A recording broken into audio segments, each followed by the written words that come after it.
Today's movie is a special request from Patreon supporter Bradley Martin, who asked me to review the movie City of the Living Dead. And this is something of a milestone for this show because it's the very first movie I've reviewed from legendary Italian director Lucio Fulci, known for movies like Zombie, The Beyond, and The New York Ripper. And just what exactly does that mean? It means this episode is going to be really gross.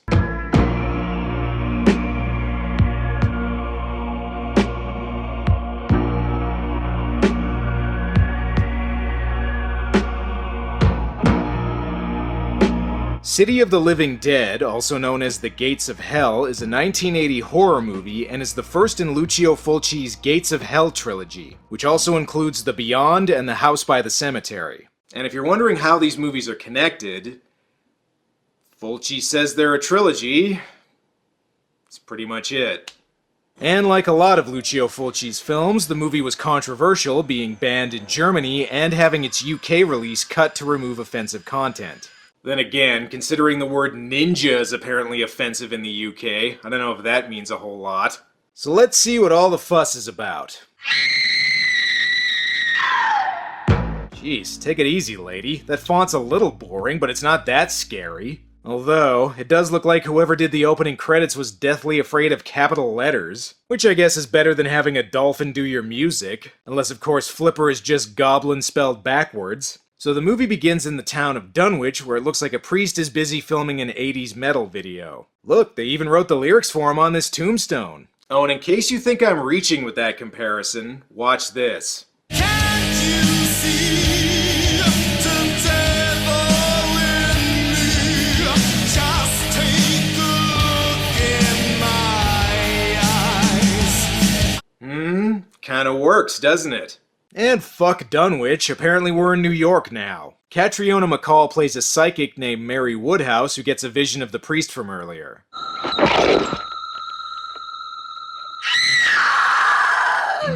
Okay, I know that looks bad, but considering priests are supposed to be celibate, autoerotic asphyxiation's pretty much inevitable. Not to mention, all these shots will look great in the video, but apparently Mary disagrees with me. I'm afraid Mary's dead. What? How could she be dead already? She's second billed in the credits. Hopefully the police can get to the bottom of this mystery. Maybe I've got no imagination, but your story is a little tough to swallow. It's a Lucio Fulci movie. They're more about mood and creating a surreal atmosphere than having a coherent plot. Case in point, the evil spirits in this movie seem more concerned with lighting their farts and fucking with the editor than doing any actual haunting. And is the Living Dead part of the title referring to the actors? Everyone in this movie looks like they've never seen the sun a day in their lives. I think the healthiest looking complexion I've seen so far has been on this blow-up doll.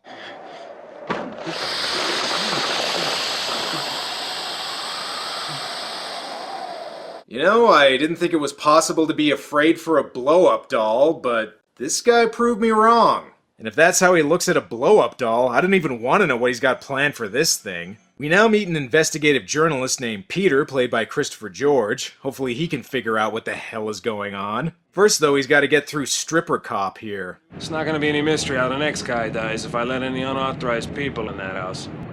Look, isn't there a way that maybe you and I could come to a gentleman's agreement? Wait, so are these two gonna fuck now? Well, I'm still not really sure what's going on, so might as well drink. Okay, I guess the ghosts in this movie must not be big fans of Pabst Blue Ribbon either. Makes more sense than bartender Ron Swanson's explanation. Few beers and you fellas start seeing ghouls and devils all over the place. Yeah, he's so drunk he just thought he saw that happen. And they better quit drinking fast before the whole bar ends up falling apart. Please tell me this movie starts to make sense. When I was 8 years old, I wanted to marry my father. I guess all girls that age want to marry their fathers. Okay. Anyway, I got over it pretty quickly. He was a drunk. And he's your dad. I think that part's kind of important. So, I'm guessing these are more of our protagonists? I don't know, this movie seesaws between locations and characters so much. For all I know, the movie could be about these two. At this point, they've had about as much screen time as Catriona MacColl has.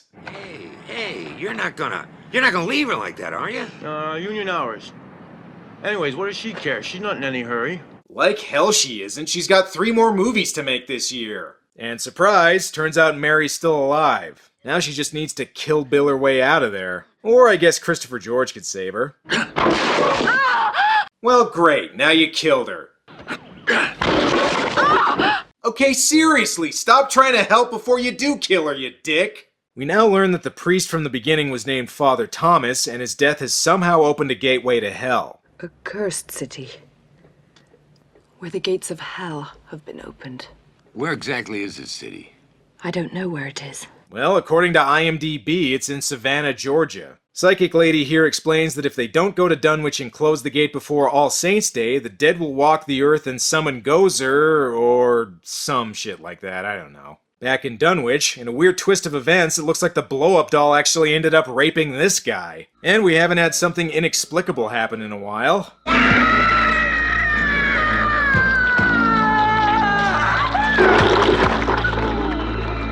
Ugh, Chef Boyardee spaghetti and meatballs. What's this? 2 young people making out in a car in an 80s horror movie? Boy, I sure hope nothing bad ends up happening to them.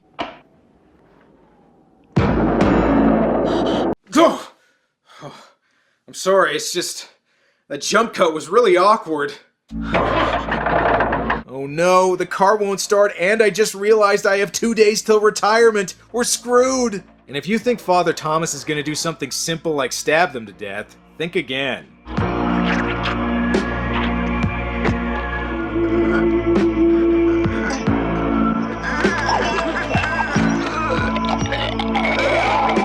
Ugh.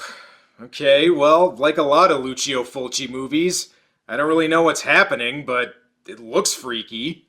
Fulci makes a cameo as a pathologist investigating the murders, although something tells me even he doesn't know what the hell's happening. Doesn't seem to have been any kind of physical abuse. Oh yeah? Well, you might want to check her again there, Doc. And once again, I'm having a real hard time telling the dead characters from the living ones in this movie. I think this guy's draining this girl's blood just so he can drink it later. The priest also tries scaring punk rock Powder from earlier, although nothing he does is ever going to be scarier than this. What? You mean the priest disappeared? Now what is this guy supposed to fuck? Meanwhile, Peter and Mary make their way to Dunwich. Hopefully they can get there before All Saints' Day. Look, I'm not joking. I'm starved. Come on. Let's go have a snack someplace, huh? Aren't you supposed to be saving the world? You know, gates of hell, the dead rising from their graves, that stuff? Oh, please, not now. Do you mind? Come on. Let's go check out the, local cuisine, huh?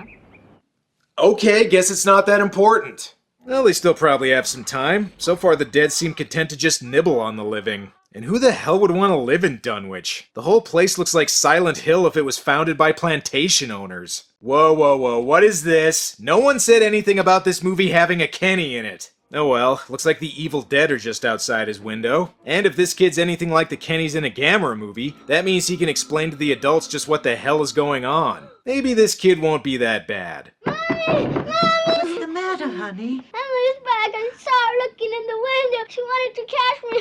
Okay, never mind.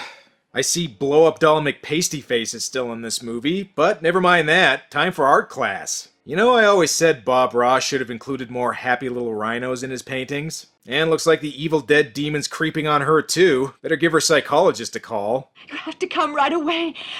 No, there's no time to explain. You wouldn't believe me anyway. Just come, please. I'm having a nervous breakdown. I'm no longer attracted to my father. And why'd you call him if you already have a gun? What's he supposed to do, try and work out the zombie's daddy issues? What do you need that for? I don't know. Maybe a crucifix would be better. A crucifix? What the hell are you talking about? Yeah, this is a zombie movie, not a vampire movie. And damn it, Sandra, would it kill you to tidy up a little bit before company comes over? Look, let's get out of here. I can't take the sight of her. Yeah. You should probably call the cops to investigate the dead body, or just leave, whatever. And turns out they don't need to call the cops after all. The problem fixed itself. Although considering everything else going on in this house, they should probably leave anyway before I'm forced to make even more Evil Dead references. And have these two gotten to Dunwich yet? Oh, terrible. You know that Dunwich was built on the ruins of the original Salem. Oh yeah? Well, Salem, Massachusetts is gonna be very interested to hear that. And quit pretending like you're not in the Deep South. Oh shit, you mean this guy's still in the movie? What's his name? Bob. Great, now I know what to call him right before he's killed off. Have to get to the most famous scene in the movie, after all. Not sure why this guy's so mad at Bob. Maybe that blow-up doll from earlier was his daughter and he's mad Bob got her pregnant. This was also one of the scenes cut from the movie's UK release. I can't imagine why.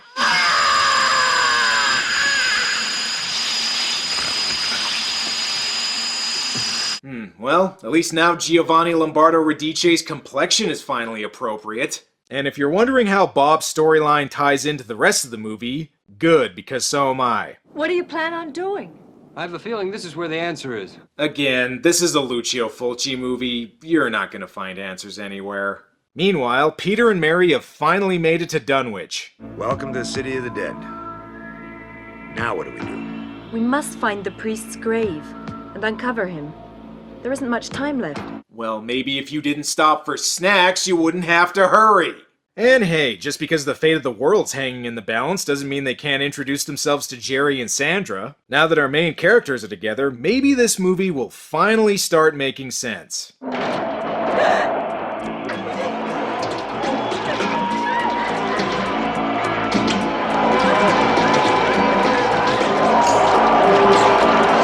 Nope. I'll give Lucio Fulci credit. The guy knows how to squick people out. I wonder how many maggots ended up in the craft service table after filming this scene. In any case, it sure looks like this kid's breakfast got ruined. Oh, and his zombie sister killed his parents. It is really not this kid's day. They better close the gate to hell fast. Not only are the dead rising from their coffins, they're also learning to walk on their hands.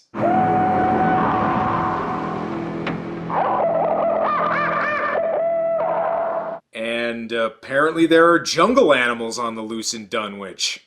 Oh, never mind, just zombies. Dead.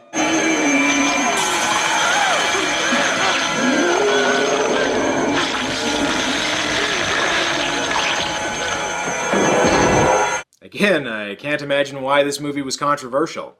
And run all you want to, kid, but this is an 80s European horror movie, which means your ass is grass.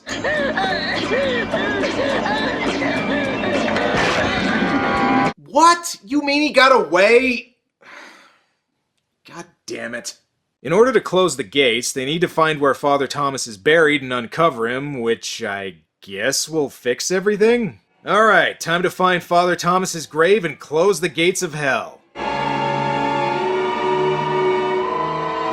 interrupt this program to bring you a special broadcast. Well, you didn't have to also interrupt the movie. I don't know what's more terrifying about this shot, the zombie or the fact that this place has Schlitz on tap. And you guys might want to pick up the pace a little bit. Or do you want some kind of time limit? Guess what? It's All Saints' Day. In hindsight, I probably shouldn't have insisted we stop for food on the way here. My bad. Great. Thanks to your negligence, the dead are now frantically jump-cutting into existence. Which I guess will help them out if they ever decide to become YouTube vloggers. And apparently the All Saints' Day time limit didn't matter after all, since they find Father Thomas's tomb and try closing the gates anyway. I'm sure desecrating a tomb will stop the dead from rising. First though, we need to gross out the actors more. Oh! Relax, it's just a rat. Could have been a lot worse. See? Told you. Okay, looks like that's it for Christopher George. And considering he apparently didn't get along with Lucio Fulci on set, I wouldn't be surprised if having his character be the first of these three to die was his idea.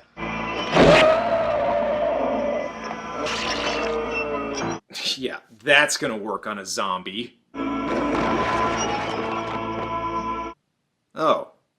Okay, guess it did.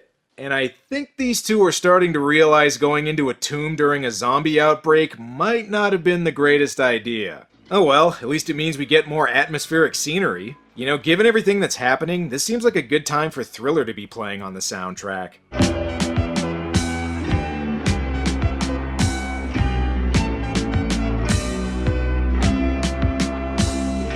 But I guess the King's Quest theme will do instead.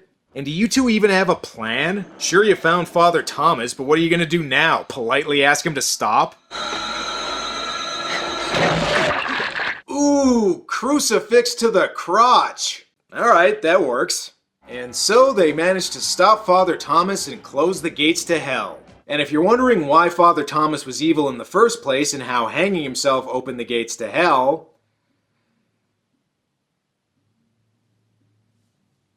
But wait a second. Something tells me there's a twist ending coming on.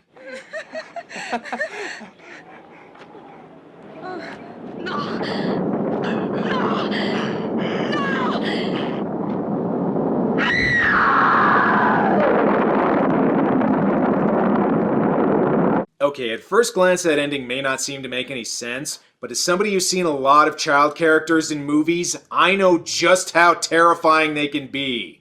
Okay, supposedly the negative of the film's original ending was accidentally destroyed, and with limited time and money to finish the movie, this was the best they could do. Too bad, I'm sure Fulci's original ending would have neatly tied everything together.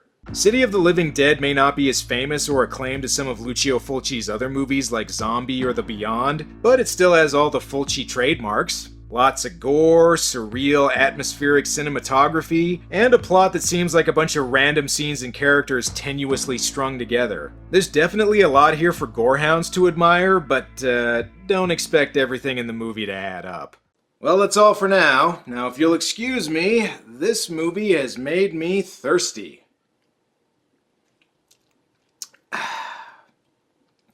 You know, it's funny, I usually don't drink Dr. Pepper. I wonder what made me think of it.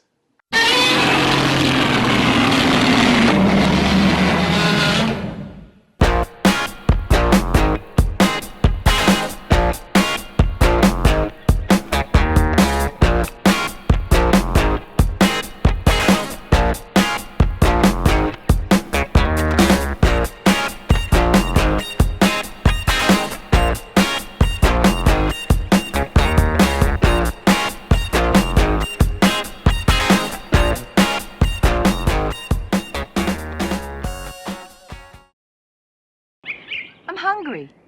Good. There's a lollipop in the glove box.